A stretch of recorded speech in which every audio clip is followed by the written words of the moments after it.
കേരള ആശ health workers association സംസ്ഥാന general secretary MA. Bindu നയിക്കുന്ന സമരയാത്രയുടെ സമാപനം ജൂൺ 18-ന് സെക്രട്ടേറിയറ്റിൽ നടക്കുമ്പോൾ മൂവാറ്റുപുഴ കോതമംഗലം മേഖലാ കമ്മിറ്റിയുടെ നേതൃത്വത്തിൽ പരമാവധി ആശാപ്രവർത്തകരെ പങ്കെടുപ്പിക്കുവാൻ സമരസഹായ സമിതിയുടെ മൂവാറ്റുപുഴ കോതമംഗലം മേഖലാ കമ്മിറ്റികളുടെ സംയുക്ത യോഗം തീരുമാനിച്ചു.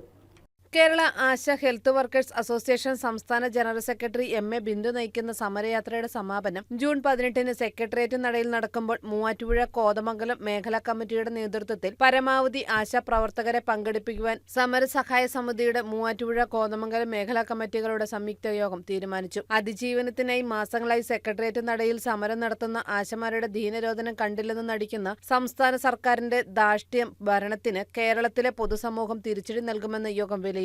ജനകീയ പ്രതിരോധ സമിതി സംസ്ഥാന vice president doctor Vincent Maliyekkal അധ്യക്ഷത വഹിച്ചു. പി.എസ്.എ. ലത്തീഫ് യോഗം ഉദ്ഘാടനം ചെയ്തു. സമരസഹായ സമിതി നേതാക്കളായ P K. Chandrasekharan Nair, P C. George, Mamachan Joseph, N R. Mohankumar, Viji Manoj, P P. Abraham, Abdul Razak, Abraham Scaria, Reji Varghese, Simi Shivan എന്നിവർ പ്രസംഗിച്ചു.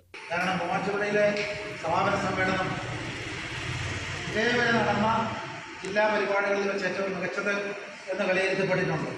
അപ്പോൾ തീർച്ചയായും നമ്മളെല്ലാവരും പരിശ്രമിച്ചാൽ തിരുവനന്തപുരത്തേക്കുള്ള യാത്രയും അത്തരത്തിൽ തന്നെ അംഗീകാരം നേടുന്ന ഒന്നായി തീരുമെന്ന് ഉറപ്പുണ്ട്. ആ നിലയിലുള്ള പരിശ്രമം കോതമംഗലം മേഖലയിലും ഞാൻ ഉൾപ്പെട്ട മൂവാറ്റുപുഴ മേഖലയിലും ഉണ്ടാകണം എന്ന് അഭ്യർത്ഥിക്കുന്നു. News desk KCV news.